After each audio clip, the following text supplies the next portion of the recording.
Hey, all you wonderful chess players out there in the world. Welcome to the Backyard Professor Chess videos. I have another stellar Bobby Fischer game. Now, this one is against a guy named Sidney Bernstein. Now, Sidney Bernstein was a New York master.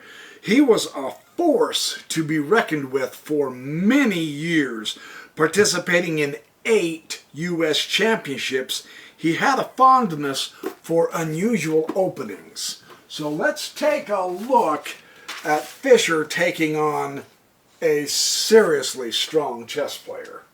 This is awesome. Fischer's playing the black. See, that's an unusual opening, a queen-pawn opening.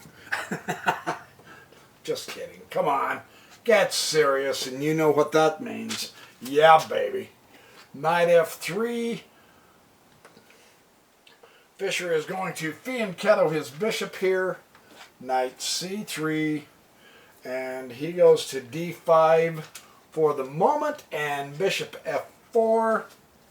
And now he goes e3. No, sorry. Bishop g7. Sorry, he goes e3 and castles. Yeah, I've got to keep my eye on the right column in the game. Backyard door professor here. Okay, and then bishop e2. So we're getting going here. Knight h5. Bobby is going to, almost completely undeveloped, and he's already going to chase this bishop. He does not like this bishop. Let the records of history record that Bobby Fischer did not like Bernstein's dark squared bishop. I'm just saying. So bishop to g5, and now h6.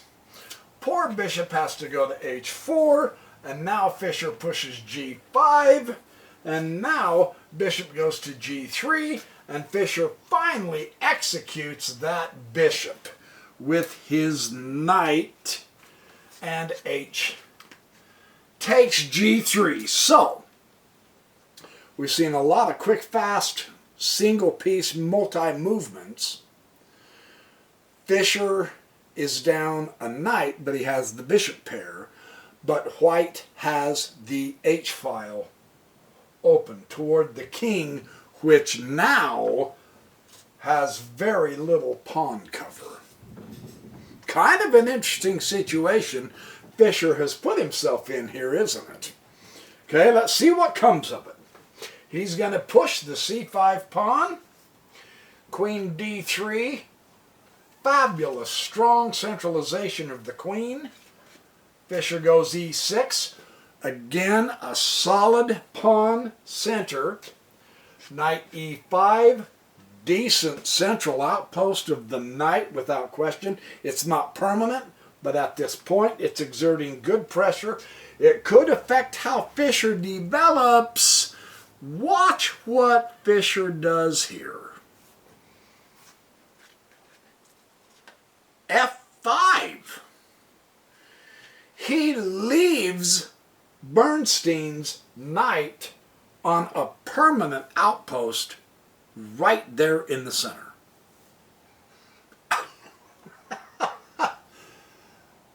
Okay, not quite how I would have done it, but then that's why I'm not Bobby Fischer and he was.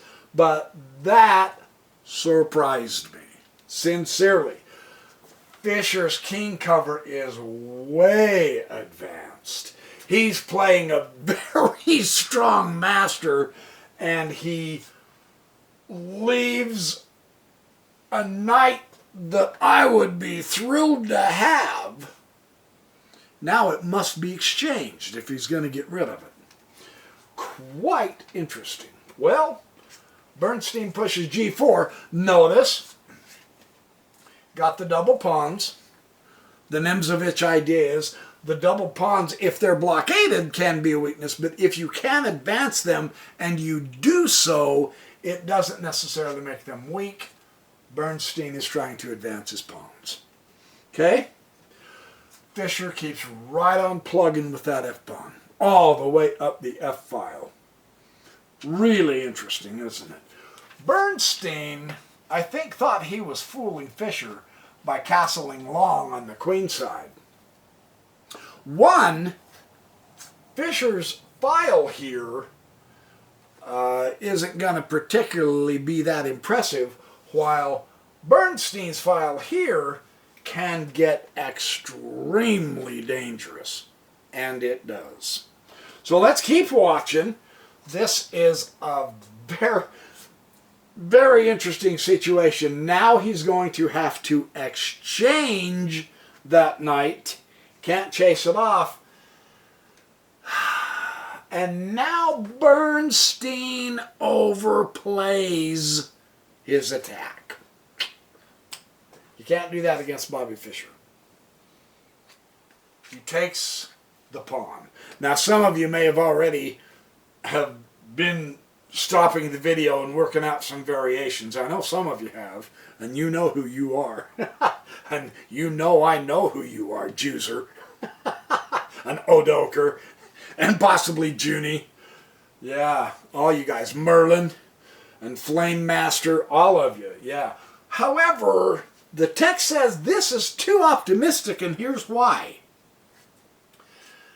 Yes, he's got a screaming diagonal of the queen for all the rest of us who didn't realize that. And he can put the queen here and then bring the bishop up and have an incredibly good attack. Plus, he's got the rook file. It looks like this game is close to... Plus, he's got the knight outpost. It looks like the game is, for all intents and purposes, over. However, a better preparation is going to be, instead of immediately taking, he should have put the rook here first.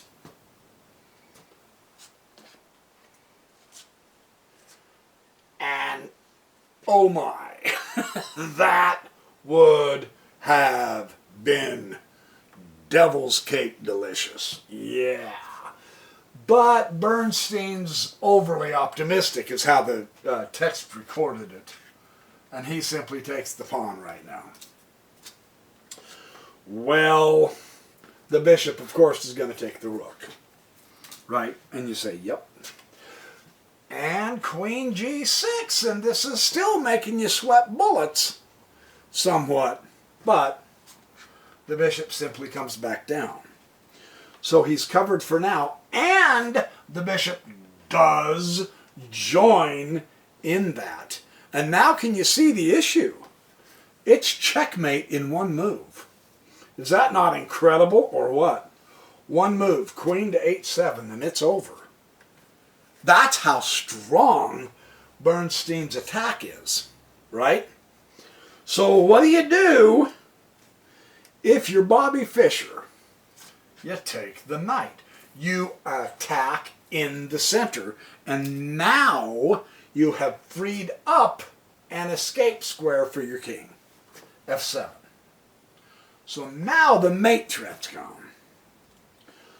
And D will take e5. And I'll bet Bernstein was somewhat disappointed, probably not surprised, but somewhat disappointed. And now Fischer's going to go here. And so the fun and games, the cute little tricks, and so on and so forth is over for Bernstein. Bobby successfully thwarted the quick checkmate. But now the trick is Bernstein's got a game on his hands. And Bobby's not joking around. In fact, King f8, and it got an exclamation point. Can you tell me why?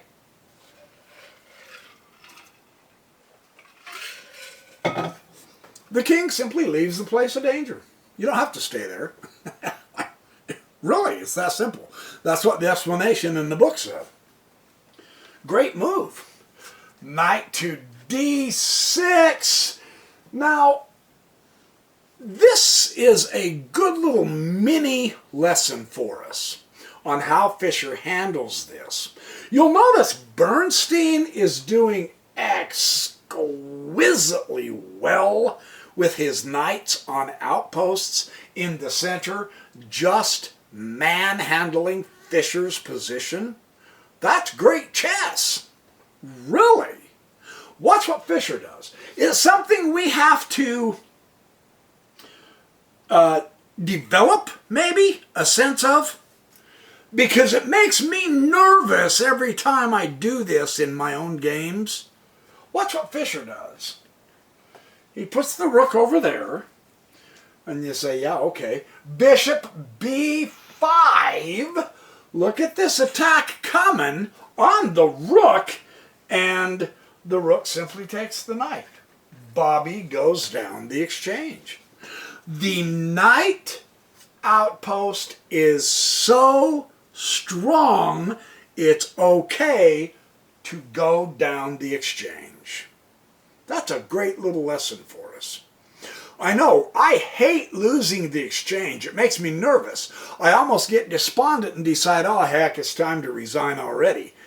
Not necessarily.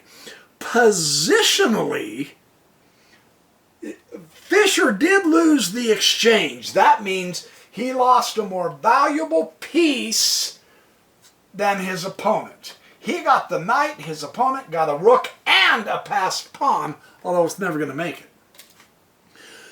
Positionally, Fischer took away all of Bernstein's strategic power by losing that exchange and getting rid of that knight. Positionally now, Bernstein is lost. Is that not fascinating? Understand how that works. Sometimes it's not about the value of the piece that is important. It is the position. Very interesting. So let's see what happens here.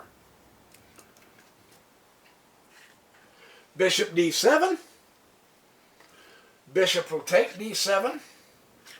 And queen will take d7. The pawn is blockaded and stymied, so it's not a threat anymore.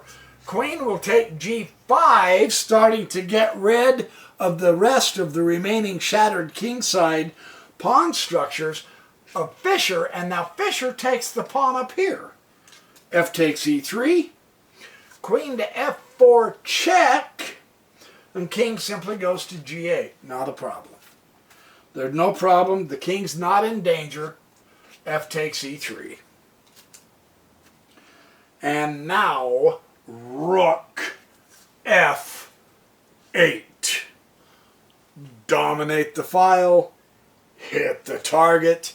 The queen is protecting the pawn. Can she maintain that? No, she has to come to here, or she does come to here. And now Bobby can take the pawn. Who has the center? Bobby.